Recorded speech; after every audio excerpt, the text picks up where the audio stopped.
12절 말씀에 따라서 합시다. 너희는 나의 증인이요. 할렐루야.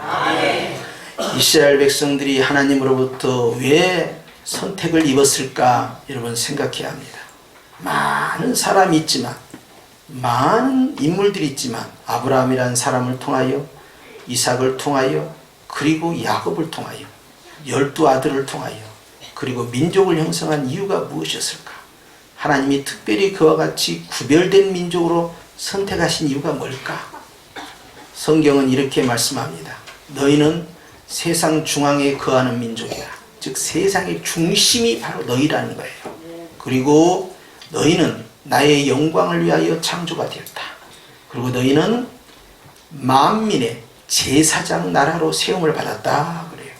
할렐루야. 아멘. 이스라엘을 선택한 이유에 대해서 우리는 이제 생각을 하는 거죠. 성경을 보존하고 그것을 보관해서 전수하도록 하는 성경에 대한 책무가 있고요. 그리고 이제 예수 그리스도라는 메시아의 이 통로가 되는 그러한 다윗의 자손으로서의 사명이 있고요. 그리고 또 중요한 것이죠. 열방의 제사장 나라가 되어서 그리스도의 복음을 드러내 하나님께 영광을 돌리고자 주님이 선택하신 거예요. 그런데 이사야 선지자가 활동하던 시대에는요, 북쪽 이스라엘이 멸망하고 맙니다. 아수르에 의해서. 그리고 이제 남아있는 땅은 이제 남유다, 반토막도 안 돼 있는 3분의 1도 안 되는 작은 땅만 남아있는 상황이었어요. 그럴 때 이제 이사야는 여러 왕조를 지켜보면서 각 왕마다 하나님 앞에 바로 서기를 말씀을 선포했는데 히스기야를 제외하고는 도무지 하나님의 말씀에 제대로 서 있는 왕이 나오지가 않는 거죠. 왕으로부터 시작해서 일반 백성에 이르기까지 우상 숭배가 가득합니다. 그래서 하나님을 믿기도 하고 또 우상을 섬기기도 하는 이런 혼합주의 종교로 만들어가는 상황이 이사야 시대예요. 이사야는 마음이 아팠어요. 그리고 주님 앞에서 내가 어찌할꼬 하고 있었죠. 주님이 이사야를 불러서 그로 하여금 말씀을 선포하도록 하셨는데 오늘 주님께서 이사야 선지자를 통하여서 열방에 있는 민족을 불러라. 듣지도 못하고 보지도 못하는 그 이방 민족을 불러라. 그리고 그들에게 이야기해라. 과연 하나님처럼 천지를 창조하고 한 민족을 세워서 이렇게 구원을 하시고 그리고 과거의 일뿐만 아니라 장래의 일까지 다 주관하신 이가 누구인지 한번 말해보라고 해야 없지 않느냐? 그리고 오늘 우리가 10절부터 읽은 내용대로 자, 내가 하나님이라는 사실, 내가 구원자라는 사실, 내가 너희를 주관하는 자라는 사실을 증거할 자가 누구이냐? 듣지도 못하고 보지도 못하는 이방 민족이겠느냐? 아니다. 그럼 누구냐? 바로 이스라엘, 바로 너희들이 아니냐? 너희들이 바로 그 역할을 해야 되지 않느냐? 라고 주님이 말씀하고 있어요. 그래서 오늘 주님께서 이제 12절 말씀에 너희가 나의 증인이 되어야 된다 하는 것을 10절과 함께 반복하고 있어요. 따라서 합시다. 하나님의 증인. 주님께서는요, 이스라엘 백성이 어떤 역할을 해주기를 기대하고 계신 거예요. 하나님이 우리에게 복을 주셨을 때는, 하나님이 우리를 어느 만큼 인도하셨을 때는 하나님이 우리에게 어떤 직책과 직분과 어떤 위치까지 이르게 하실 때는 이유가 있습니다. 주님께서요, 우리를 구원하신 이유가 있습니다. 우리로 하여금 교회를 형성하도록 하신 이유가 있습니다.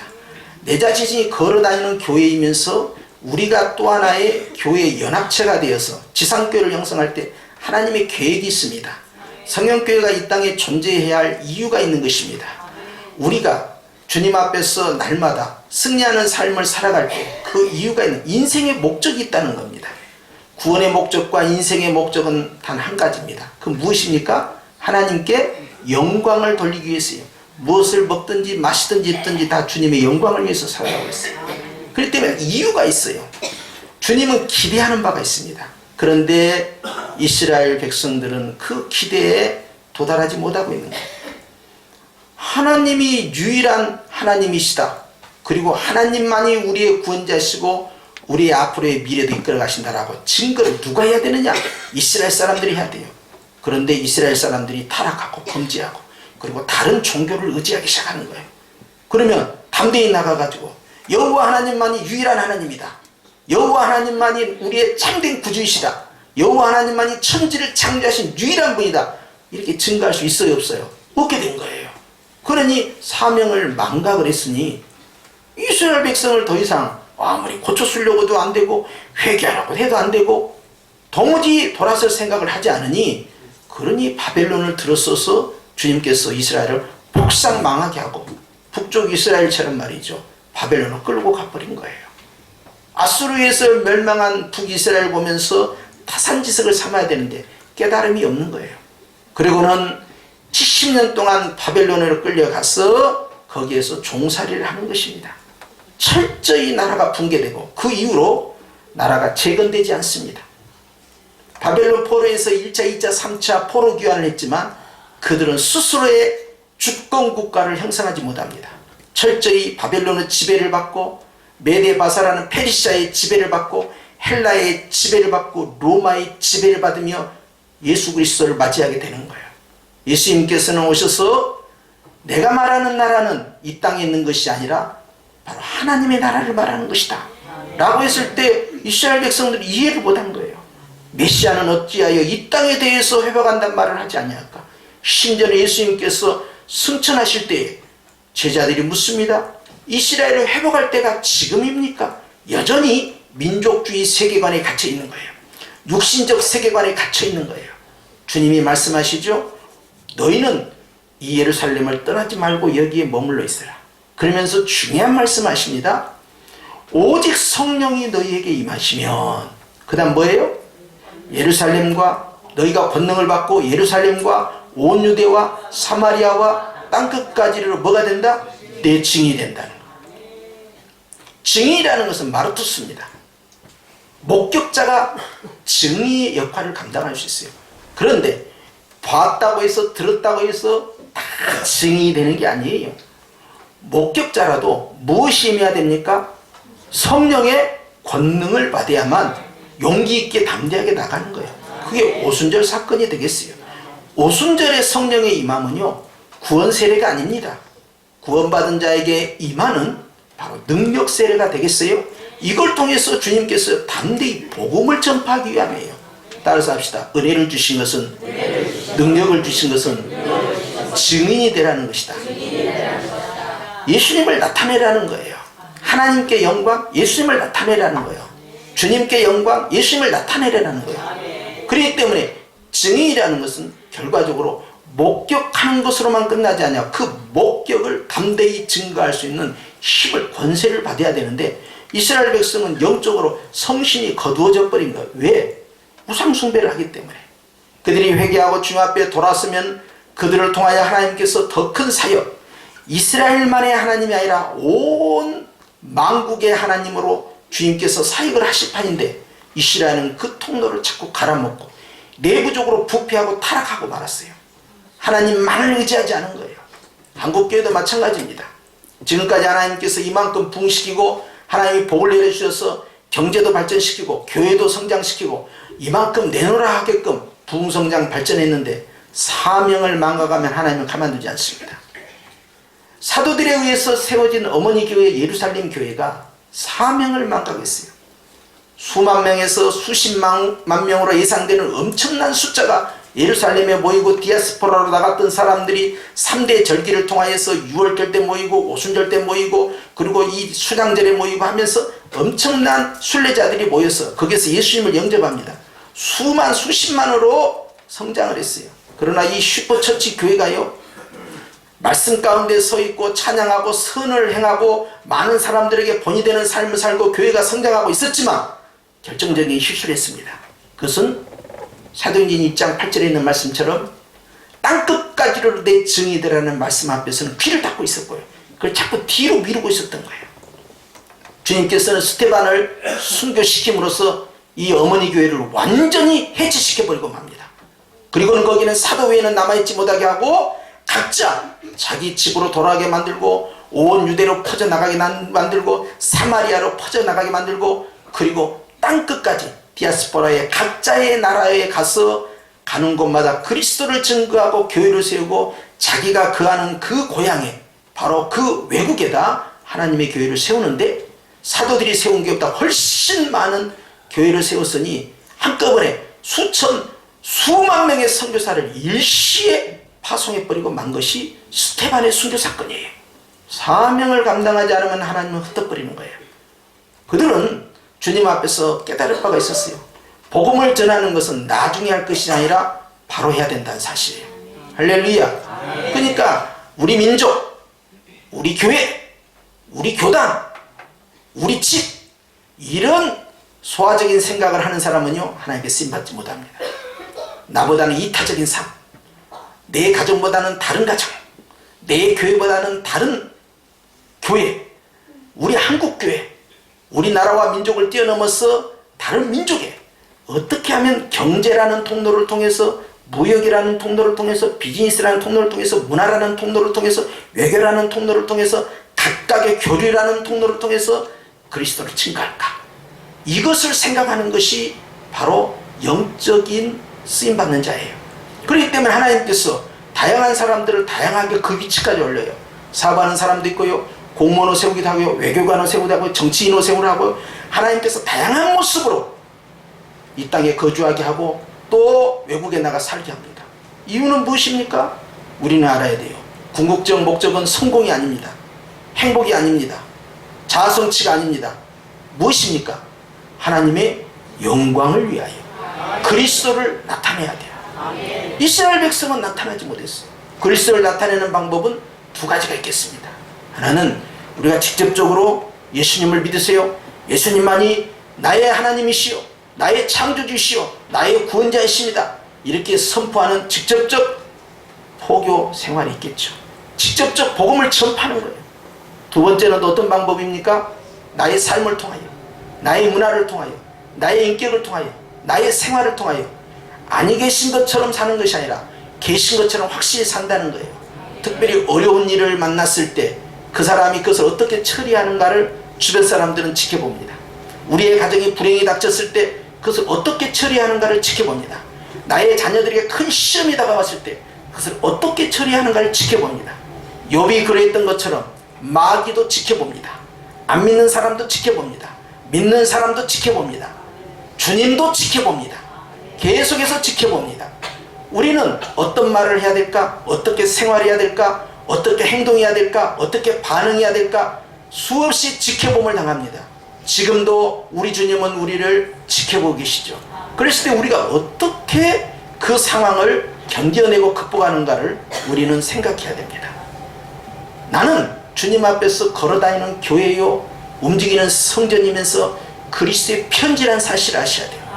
내 자신의 삶이, 나의 언행일치가 바로 전도지입니다.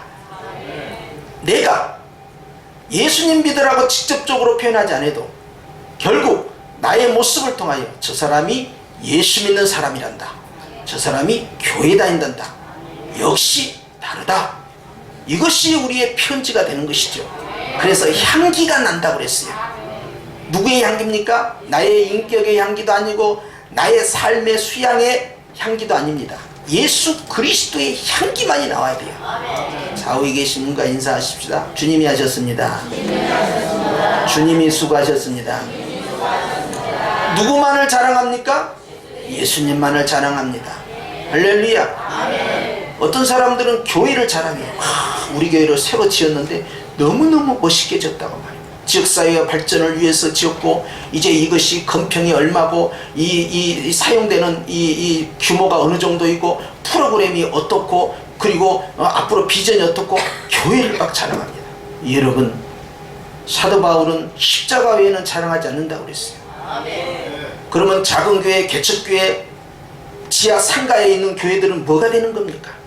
오히려 막국강교회가 하나님의 진정한 임재의 현장이 되었던 것처럼, 어떤 교회는 목사님을 자랑해요. 우리 목사님 박사학위가 있어, 유학 갔다 와서 설교를 대한민국에서 제일 잘해, CTS, CBS 기독교 방송에 다 나와, 우리 목사님 인물도 좋아, 우리 목사님 영성이 있어, 능력의 종이야, 자랑합니다. 바울은 내가 무엇이냐, 게바는 무엇이냐, 아볼로는 무엇이냐, 아무것도 아니라는 거예요. 할렐루야. 사람 보기에는 유명할지 모르지만, 그러나 주님께서는 개척교회 잘 작은 교회 지하에서 기도하고 있는 그 종이 어찌 보면 더 위대한 종일지 누가 알겠습니까? 사람의 판단일 뿐이지 하나님은 다르게 보신다는 사실 알아요. 무명한 자 같으나 유명한 자가 분명히 숨어 있는 것입니다. 그랬더니 여러분, 목회자를 자랑할 것도 없어요. 시스템을 자랑할 것도 없어요. 건물을 자랑할 것도 없어요. 다 선줄로 생각하면 넘어질까 조심해야 되고, 사람 눈에 안 보이니까 다 거룩해 보이고 깨끗해 보이고 멋져 보이지만 주님이 보시면 다 웃는 거예요. 여러분, 가까이 가면 웃기지도 않는 거예요. 실체를 알고 나면 놀랄 일들이 너무나 많습니다. 천국 가서 깜짝깜짝 놀라실 거예요. 그렇기 때문에 여러분, 속으면 안 됩니다. 사람은 아닙니다. 무엇을 자랑합니까? 예수를 자랑해야 돼요. 누구? 예수. 어떤 예수? 내가 만난 예수, 내가 경험한 예수. 왜? 목격자가 돼야 될 거 아니에요. 자기가 책임자가 돼야 돼요. 내가 예수님 믿어보니까 이렇게 좋더라. 내가 예수님을 영접하니까 이렇게 좋더라. 예수님이 나에게 이런 일을 하셨다, 저런 일을 하셨다. 자랑해야 될 거 아니에요. 할렐루야. 그리고 성령에 충만해졌을 때 우린 주님 앞에서 능력 있는 삶, 헌신하는 삶, 주님을 자랑하고 나타내는 삶을 살지 않겠어요? 이스라엘 백성은 선택받은 그 이후에 충족되지 못한 거예요. 한국교회는 어떻습니까? 우리의 삶은 어떻습니까? 내가 구원받은 목적이 무엇이냐? 분명히 결정을 해야 됩니다. 갈라디아서 2장 20절에 있는 말씀처럼 내가 이제 사는 것은 무엇을 위해 산다고요? 나를 위하여 십자가에서 피 흘리신 하나님의 아들 예수님을 믿는 믿음 안에 사는 것이다. 이게 무슨 뜻이에요? 예수님만을 의지하고 예수님만을 증거하고 예수를 위한 삶, 덤으로 사는 인생을 살겠다니, 가정의 행복을 위해서, 자녀들의 행복을 위해서, 나의 성공을 위해서, 부경화를 위해서, 여러분, 이것은 다 수단이지 목적이 될 수가 없어요. 우리의 목적은 하나님의 영광을 위하여, 그리스도를 나타내기 위하여. 주여, 그렇기 때문에 이런 복도 주시고 저런 복도 주시고 이런 은사도 주시고 저런 은사도 주시고, 나는 목적은 하나입니다. 내가 성공해서 하고자 하는 것은, 내가 부흥해서 하고자 하는 것은, 내가 잘 살아서 하고자 하는 것은, 내가 높아져서 하고자 하는 것은 어찌하든지 예수님을 증거하기 위하여 하나님의 영광을 위해서만 그렇습니다. 주여 나를 마음껏 들을 수 없어. 그럴 때 주님이 복 주시는 것이지. 아무 개념도 없는데 주여 복 주시옵소서. 내가 왜 줘야 되는데? 뭐 때문에 줘야 되는데? 이유를 설명해야 될 거 아니에요. 여러분, 기도의 응답도 분명한 이유가 있어야 됩니다. 하나님의 영광을 위하여, 그리스도의 복음의 증거를 위하여서 예수님을 나타내는 삶이 돼야 되지 않겠어요? 그렇죠? 내가 왜 건강해야 됩니까? 왜 평안해야 됩니까? 내가 왜 잘 먹고 잘 살아야 됩니까? 우린 이유를 댈 줄 알아야 됩니다. 이스라엘 백성들은 사명을 망각했어요. 이 시대도 마찬가지입니다. 사명을 망각하는 삶과 사명을 망각하는 가정과 사명을 망각하는 그러한 교회와 그 시대는 하나님이 버리시고요, 다음 세대로 넘겨버립니다. 우리는 기회를 놓쳐서는 아니 됩니다. 한국교회는 자만해질 만큼 오만해질 만큼 복을 받았어요. 이것이 아주 위험천만한 것이죠. 오를 때가 있으면 꺾어질 때가 있는 거예요. 꺾어지려고 할 때는 눈치를 채야 됩니다. 가슴을 베고 옷을 찢고 회개를 하면서 내가 본질에 충실하고 사명에 충실하고 하나님이 나에게 원하는 그 무엇을 향하여 다른 박질을 해야 돼요. 그걸 놓치면 안 돼요. 그렇기 때문에 내가 주님 앞에서 가난하든 부유하든 건강하든 건강하지 않든, 또한 내가 높은 자리에 있든 높은 자리에 있지 못하든 상관이 없습니다. 내가 본질만 붙잡고 오직 하나님 영광, 오직 그리스도의 복음을 나타내는 일에 집중한다면 주님께서는 나에게 놀랍게 역사하시는 것이죠. 성령께서 임마누엘로 역사하시는 것은요, 시대적 사명자에게 역사하는 겁니다. 할렐루야. 우리끼리 잘 먹고 잘 살고, 우리 가정에서 잘 먹고 잘 살고, 내 인생에 잘 먹고 잘 살고, 그러기 위해서 하나님이 나를 구원하신 것이 아니죠. 나를 세우신 것이 아니죠. 하나님이 원하는 바, 의도하는 바, 너희가 나의 증인이 되어지지 않겠느냐. 그런데 어찌하여 너희가 우상 숭배를 하고 그리고 하나님의 영광을 가리고 있느냐라고 주님이 이스라엘 백성을 책망하시는 것입니다. 저는 우리 성도들에게 또한 이 말씀을 통하여서 증거하는 것이, 우리는 주님 앞에서 목격자로서 어떻게 살 것인가를 심각하게 생각해야 됩니다. 날마다 예수님의 십자가의 그 보혈 앞에 우리가 서 있어야 돼요. 그리고 나는 알아야 됩니다. 내가 왜 용서를 받고 왜 구원을 받고 왜 복을 받았는지, 예수님이 왜 나에게 찾아오셨는지.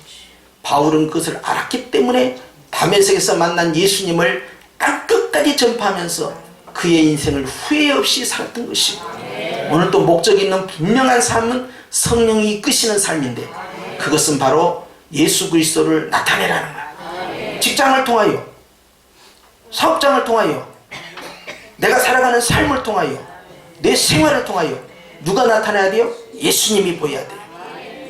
그것이 여러분 우리 앞에서 굉장히 중요한 문제예요. 직접적으로 복음을 전파하는 것도 대단히 중요하고, 우리가 간접적으로 문화적으로 삶을 통하여서 예수님을 나타내는 것이 얼마나 중요하냐면 이게 강력한 영향력인 것입니다. 그렇기 때문에 하나님 앞에서 너희는 세상의 빛과 소금이 되라, 그게 뭔 뜻인가? 여러분 마태복음 5장 16절 이하에 가니까 너희의 선한 행실을 통하여 그리하라는 거예요. 선한 행실이 곧 하나님의 영광을 드러낸다는 것이죠. 나의 삶이 그렇게 보여줘야 한다는 거예요. 그러니까 예수님 안 믿는 사람보다 더 착해야 되겠죠. 더 정직해야 되겠죠. 그리고 뚜렷하게 구분되는 인생관이 분명히 있어야 됩니다. 하나님 앞에서 더욱더 올바른 길로 가기 위해서 어떻게 하면 예수님을 드러낼 수 있을까? 그것이 바로 고난받을 때 아주 결정적으로 나타나요. 어려운 일을 당할 때 결정적으로 나타나요. 그때 보면 아는 거예요. 사단은 우리를 시험해 보는 겁니다. 이래도 네가 주님을 부인하지 않겠느냐? 이래도 원망하지 않겠느냐? 이제 한번 무너져 봐라. 너도 별거 아니라는 것을 한번 인정해라. 그런데 여러분 여기에 속아 넘어가면 안 됩니다. 여러분 이것을 무엇으로 이겼습니까? 감사로 단번에 이겨버렸어요. 시도 때도 없이 무조건 감사해버리니까, 말도 안 되는 상황에서 감사해버리니까 사단이 파고들 기미를 찾지 못한 겁니다. 우리가 계속해서 하루 종일 감사만 해도요, 다른 사람들 앞에서 본이 되고 덕이 되는 거예요. 그런데 우리가 골라서 감사하고 생각나서 감사하고 조건에 따라 감사하니까요, 믿는 사람이나 안 믿는 사람 별 차이가 없는 것이에요. 좌우에 인사하십시다. 시도 때도 없이 감사합시다. 하나님께 영광을 돌리는 방법은요, 굉장히 작은 것에서부터 등장하는 거예요. 그렇기 때문에 여러분, 성령 하나님께서 우리에게 원하는 것은 다른 사람과 다른 반응을 보이라는 거예요. 예수님을 보여주라는 거예요. 어려운 가운데서, 위기 가운데서, 힘든 상황에서도 예수님을 보이라는 거예요. 목사님, 예수님 어떻게 보일까요? 방금 말씀드렸잖아요. 감사만 하고 있어도 예수님이 나타나는 거예요. 아멘. 그렇기 때문에 계속 성경대로 대응을 하는 겁니다. 아멘. 할렐루야. 아멘. 우리는 이제 1년을 마감하면서 새로운 새해를 향하여 또 갈 거예요. 매년 1년은 번개처럼 지나갑니다. 그런데도 우리는 여전히 흔들림 없이 견고히 서 있어야 할 중심이 있습니다. 그것은 예수님을 나타내는 것, 아멘. 하나님께 영광 돌리는 것. 아멘. 오늘 구체적으로 무엇을 통하여? 감사를 통하여. 아멘. 아주 단순해요. 그러면서 우리는 하나님께서 원하시는 삶의 방향으로 걸어가는 거예요. 아멘. 다른 사람과 다르다는 것은요, 여러분 불편한 것이 아니라 이것이야말로 행복한 것이에요. 내가 다른 사람과 똑같다면 네가 어찌 나의 증인이 될 수 있겠느냐? 우리 민족이 다른 민족과 똑같다면 어떻게 해서 주님께서 우리 민족에 복을 주시겠어요? 야, 여기는 민족성도 틀리구나. 여기 교회는 확실히 성품도 다르구나. 아무개 성도는 확실히 대응하는 자세가 달라. 역시 성령 받은 자는 이러하구나. 벌써 뭔가가 달라야 된다는 것이죠. 차이점이 있어야 되는 거예요. 그것이 바로 입술의 감사부터 시작해서요, 삶의 변화된 모습으로 다르게 반응을 보여야 된다는 것이죠. 누구만을 나타내라? 예수님만을 나타내라는 거예요. 할렐루야. 잊어서는 안 됩니다. 내가 왜 사는가? 내가 왜 구원받았는가? 내가 왜 앞으로 무엇을 향하여 다른 박질해야 되는가? 2020년은 나에게 어떤 목적과 목표로 다가와야 되는가? 하나님의 영광을 위하여, 그리스도를 나타내기 위해서. 아멘. 그것이 우리에게 본질이 된다면 주님께서는 나를 들어 쓰시는 거예요. 아멘. 그런 이유 있는 분명한 소망이 우리 안에 채워지기를 주의 이름으로 축원합니다. 기도하십시다.